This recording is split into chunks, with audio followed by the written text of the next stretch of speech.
Hello, welcome to my channel. My name is Sasa. I make sewing, cooking, and cosplay related videos.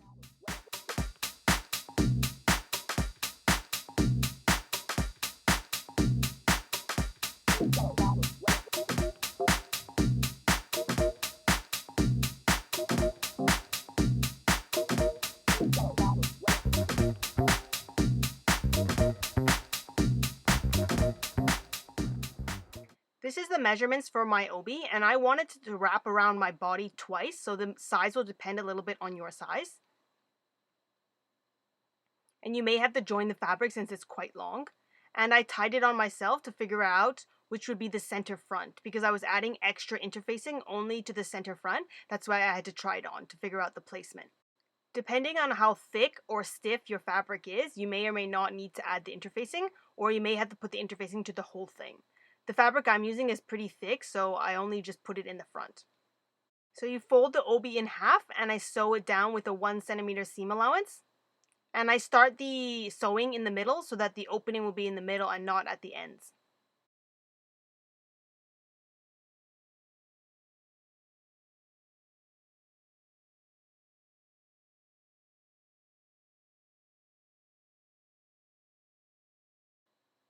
For a nice clean finish, I iron it. So first I iron the seam flat. Then I push the seam to one side and I iron that down. I try not to iron the edges of the fabric because I'm going to be flipping it right side out.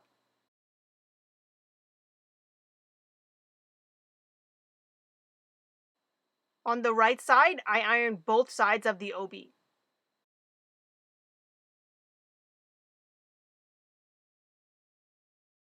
Lastly, I sew the opening shut. I'm using a piece of paper to make the markings. It's 11 inches long, and then I fold it in half and half again, and then half down the center.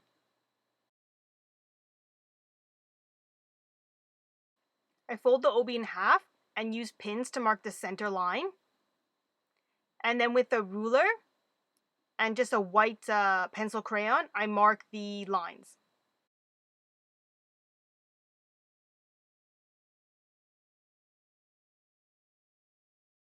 I free-handed the triangular lines. You can also use a ruler if you want it more exact. To make the lines, I used my sewing machine and I went back and forth in the same spot 5 times. If you don't want to do the sewing, you can use fabric paint. But I like the look of the stitching better. To make it a bit faster, instead of always clipping the threads as you go, I wouldn't clip and I would just move my presser foot to the next line and then cut all the things at the end. My outer fabric is semi-transparent and it has a bit of a texture. And so I don't want it to be see-through, I sew it to another white fabric. I decided to sew 2 fabrics together to make 1 fabric instead of making fabric plus lining, because if I did that method, you would be able to see the seams from the right side on the outer of the kimono, and I didn't want to see that.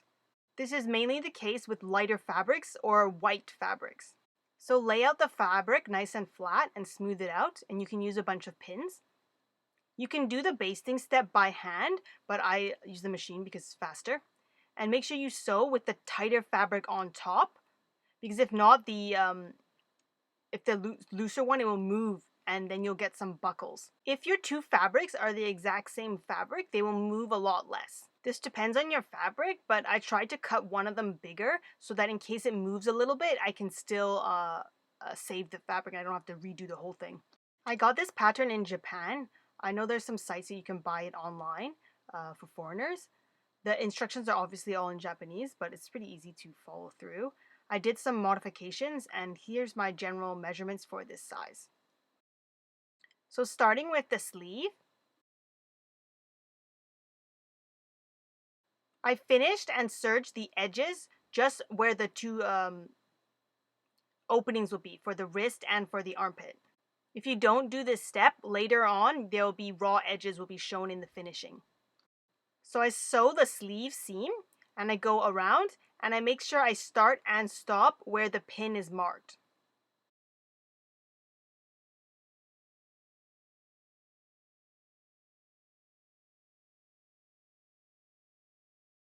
So I hem the sleeve opening, so I fold over once and I fold over again. And this hides the raw edges around where the arm is.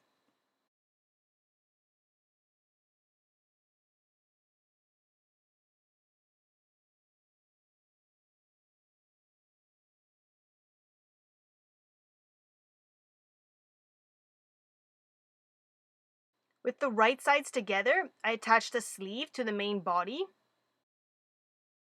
On the main body, I already serged the area where the armpit is going to be attached, as well as I sewed the seam just up to that section. You can use pins to help you hold the sleeve in place. I'm able to hold it with my hands, so I don't bother with that.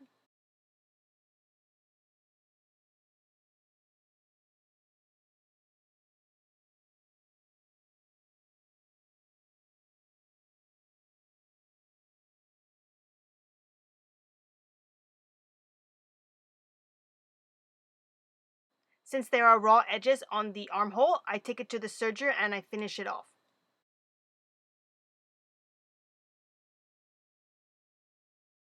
I tie the threads in a knot and clip it to finish it off.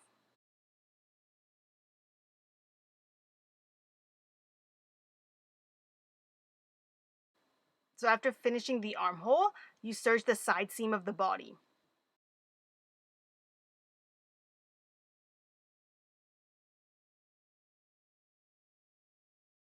So his collar is both navy and white, and the join part stops inside the obi. So you're gonna need to have the collar in 3 sections. So here I'm just ironing it in half. The white collar is sewn 2 fabrics together, just like the main body.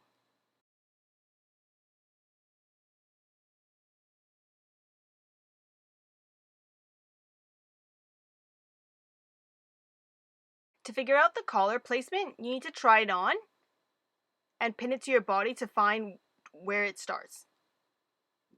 And the join where the navy turns to white must be hidden by the obi.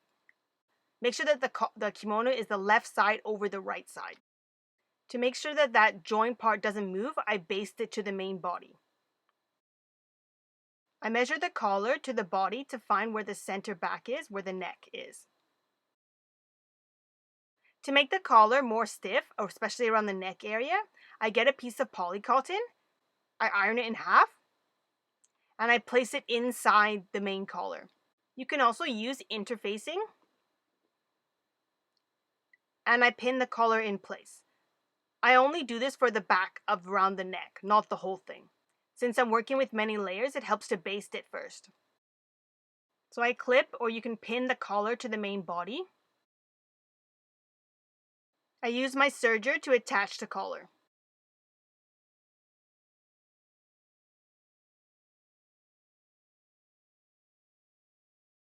I iron all the seams for a nice clean look. First I iron on the wrong side, and then I make the seam go flat, and then I go again from the right side. So it's a minimum of 3 times.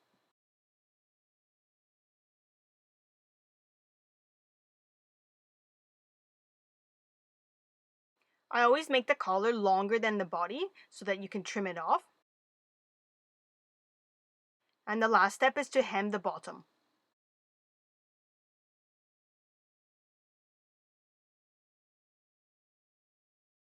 To help keep the right hand side of the kimono closed, I add some inner ties. And from the armpit down, it's about 9 inches. So this will depend on your body, and you'll sew it on to the opposite side. So one on the inside and one on the other side of the collar. So for the scarf, you need to make sure it's big enough to fit around your head. So I'm sewing it as a tube, a circular shape. It's the sewing method is the same way as how I sew scrunchies. I'll put a link in the description. So you want to sew the ends first. The ends go together. And then you want to sew the other seam together. So you scrunch it up so there's space. And you put the right sides together. And the other fabric will be inside. It's kind of hard to see what's happening because the fabric is so big. That's why I recommend you watch my scrunchie tutorial. It's the exact same thing, but it's just bigger. So as you sew around, you want to make sure you move the fabric so you don't catch the inside of the fabric.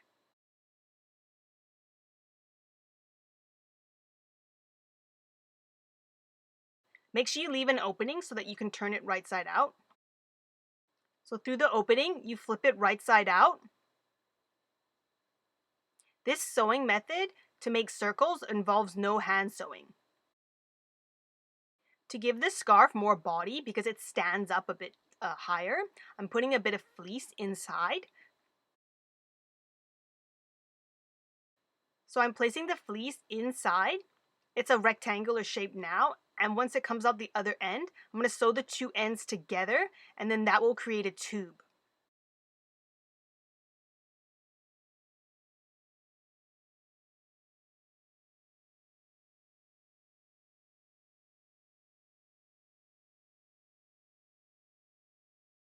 So I sew the fleece ends together, and then I place all the fleece back inside the hole.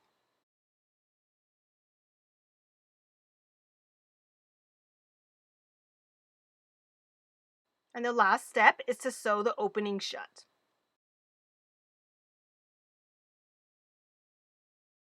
If my videos and tutorials helped you create something, please tag me. I would love to see your work. Please check out my channel for playlists on cooking, sewing, cosplay, and other tutorials. You can support me by buying me an online coffee, which is a donation of increments by $3, or you can buy anything from my Etsy shop. It's all handmade by me. I really appreciate your support. Thank you so much. I hope you have fun with your projects. Bye bye!